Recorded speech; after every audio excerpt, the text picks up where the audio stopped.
کافر کا لفظ سنتے ہی ہمارا دماغ ایک ایسی چیز کی طرف جاتا ہے جس کے بارے میں اگر میں تھوڑا سا کھول دوں تو آپ ایک بات سمجھ جائیں گے کہ ہمارا دماغ سوچتا کیسا ہے. کیونکہ کافر اس لفظ کی ڈیفینیشن جو ہے ہمیں جو بتائی گئی ہے وہ ہے کہ اسلام کا نہ ماننے والا، اور جو انسان اسلام سے باہر یعنی جس نے ایمان نہیں لایا اسے کافر کہا گیا.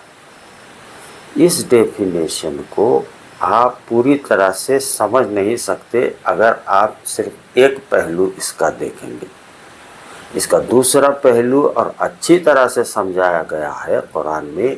اگر آپ اس کو کھول کر دیکھیں گے تو آپ کی سمجھ میں آ جائے گا کہ کافر یہ لفظ صرف ان لوگوں کے لیے نہیں ہے جس طرح سے ہمیں بتایا گیا. ہمیں صرف اتنا ہی بتایا گیا ہے کہ اس طرح سے ہوتا ہے کافر، بس ہم اس پر بھروسہ کر کے بیٹھ گئے اور کسی کو بھی جو ہے وہ کافر کہنے لگ جاتے ہیں. حالانکہ ایسا نہیں ہے. قرآن کو اگر آپ اچھی طرح سے غور سے اور ڈیپلی جانکاری اس کی اگر حاصل کر لیں گے آپ تو کافر اللہ تعالیٰ نے اس کی اچھی سی ڈیفینیشن کر کے بتائی ہے کہ کافر وہ شخص ہوتا ہے. غور سے سنیے اس بات کو. میں بہت تھوڑے سے ٹائم میں آپ کو جتنا مجھ سے آسان ہو سکے اتنا آسانی سے میں آپ کو بتانے کی کوشش کر رہا ہوں.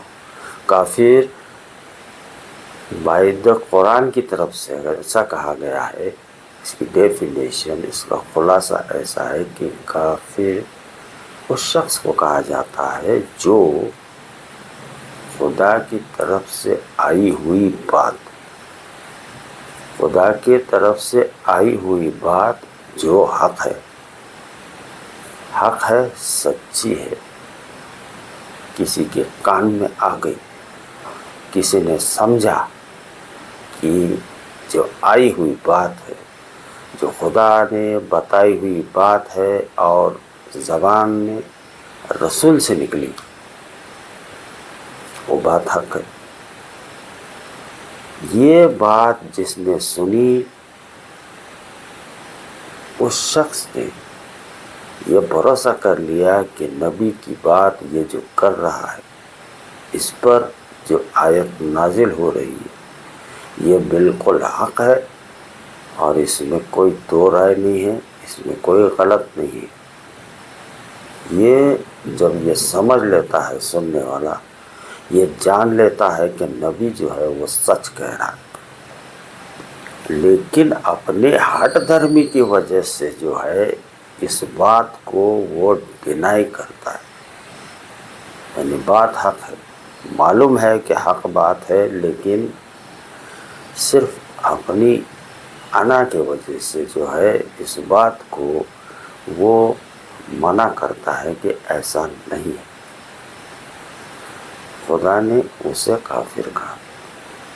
اور اس کفر یا کافر کے زد میں وہ لوگ بھی آتے ہیں جو اپنے آپ کو ایسا کہتے ہیں کہ ہم مسلمان ہیں، ہم ایمان لا چکے ہیں، لیکن آیتوں کو اگر آپ غور سے دیکھیں گے تو آپ کو معلوم ہو جائے گا کہ مسلمان لوگ بھی اس کے زد میں آ سکتے ہیں. وہ کیسے؟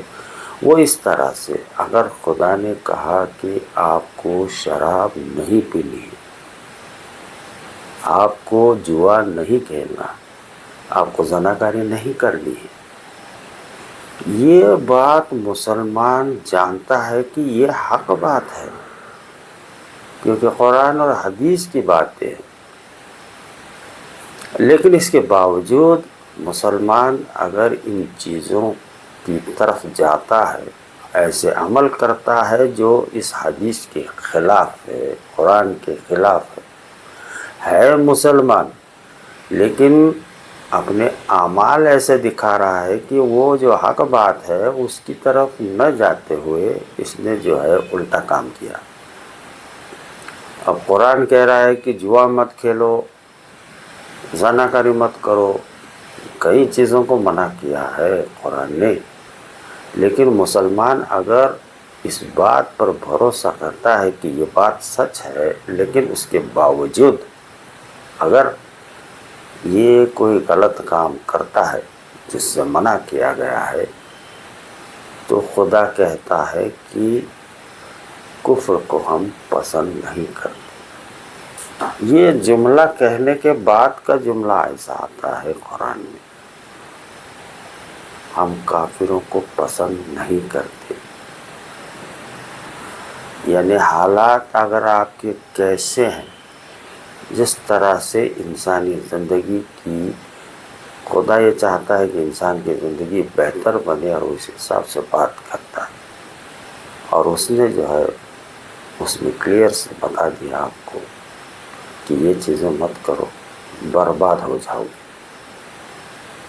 لوگوں نے یہ سمجھ لیا ہے کہ تھوڑا سا نیکی کام کرنے کے بعد گناہ بھی کرے اور نیکی بھی کرتے رہے تو بیلنس بڑھتا رہے۔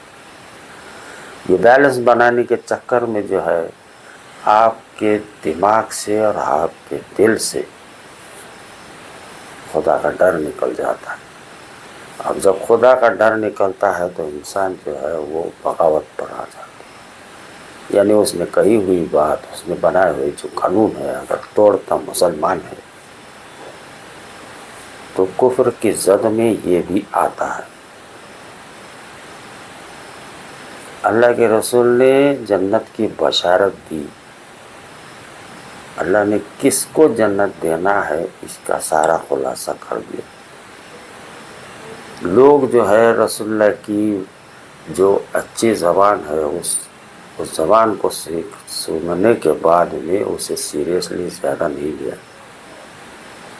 اللہ کی باتیں اگر قرآن میں سمجھو گے تو اس کا ٹیکسٹ کس انداز میں اس نے کہا ہے وہ سمجھ جاؤ گے، تب آپ کے دل میں جو ہے اس کی بات اترے گی اندر، تب آپ کو سمجھ میں آئے گا۔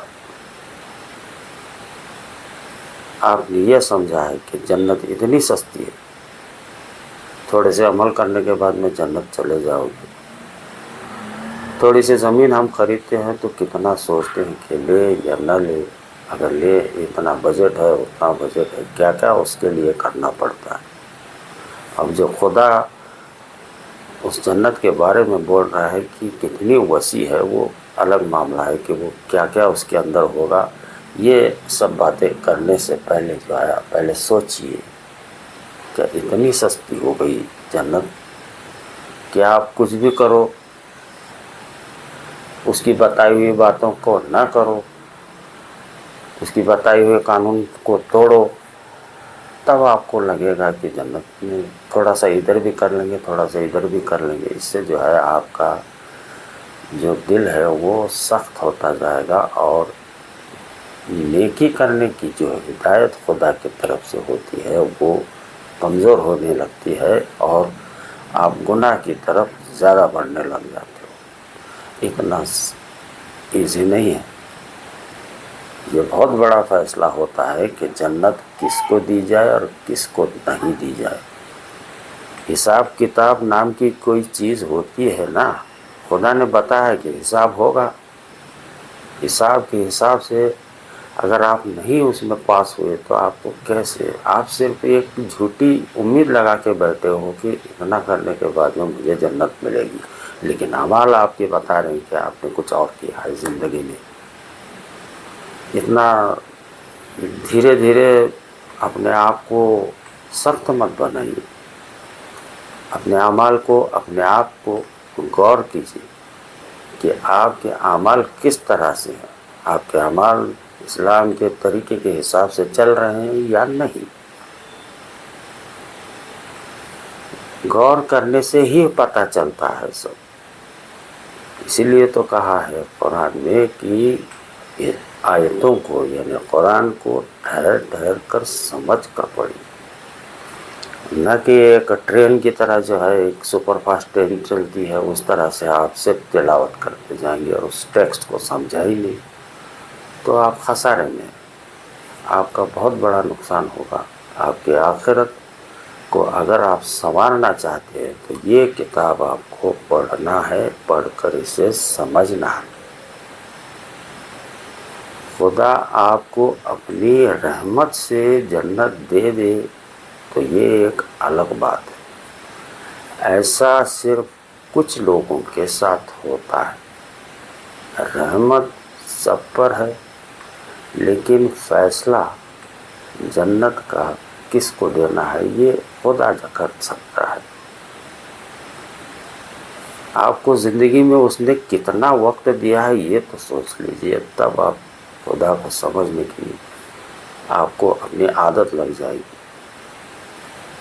آپ کے بچپنے سے لے کر جوانی تک یہ ایک وقت ہوتا ہے جو کھیل کود میں گزر جاتا ہے۔ جوانی سے لے کر بڑھاپے تک یہ جو وقت ہے یہ بڑا نازک ہے،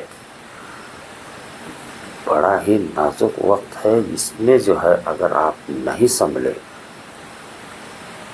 اور صرف خدا کی رحمت کے بھروسے اگر آپ نے زندگی گزار دی تو پھر جو حساب کتاب ہے، جو جہنم ہے، جہنم، حساب کتاب، حشر کا میدان، اس کے کوئی معنی ہی نہیں رہیں گے پھر اگر آپ نے صرف امید لگائی۔ آپ کو اعمال سے دکھانا پڑے گا آپ کو کہ آپ کا جسمانی عمل، روحانی عمل کس طرح سے ہوتا ہے، کس طرح سے خدا کو آپ راضی کرنے کی کوشش کرتے ہو۔ تبھی تو آپ کو سمجھ میں آئے گا نا۔ جنت اتنی سستی نہیں ہے کہ کسی نے اٹھایا اور دے دیا۔ آپ ایک گھر میں سے آپ نے کوئی برتن اگر اٹھا کر دیتے تو مانگ کر لاتے، وہ خدا ہے، اس نے صرف آپ کو برداشت کیا ہوا، اس کی لمٹ وہ جانے کہ کب تک اسے برداشت کرنا ہے۔ حساب کتاب پر آئے گا تو آپ کے بال کے کھال تک اتار سکتا ہے۔ تو اتنے بھی نا امید پر زندگی مت گزارو، کچھ چیزیں ایسے بھی کرو جو خدا کو پسند ہو۔ ملتے ہیں۔